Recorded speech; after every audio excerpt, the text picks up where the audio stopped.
Matagumpay ang isinagawang outreach program at information awareness drive kaugnay sa National Crime Prevention Week ng mga tauhan ng Regional Police Community Affairs and Development Unit 4A sa pamumuno ni Police Colonel Mildred E. Batam, Chief Arpicado 4A katuwang ang ARCAD PRO 4A, Calamba Component City Police Station at RMFB Curaw na ginanap sa Sitio Cabute, Barangay Real, Calamba City, Laguna. Tinalakay sa naturang aktibidad ang tungkol sa crime prevention, RA 11313 o ang Safe Space Act at RA 9262 o ang Violence Against Women and Their Children Act.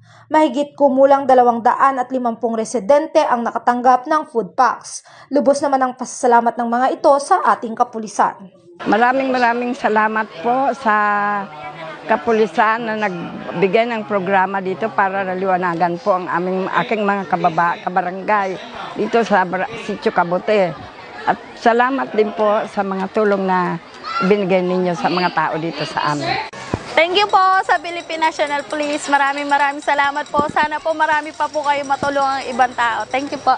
Ang ganitong mga gawain ay bahagi ng patuloy na kampanya ng pambansang pulisya upang palakasin ang pakikipag-ugnayan ng mga mamamayan at mapanatili ang isang malinis, mapayapa at ligtas na komunidad.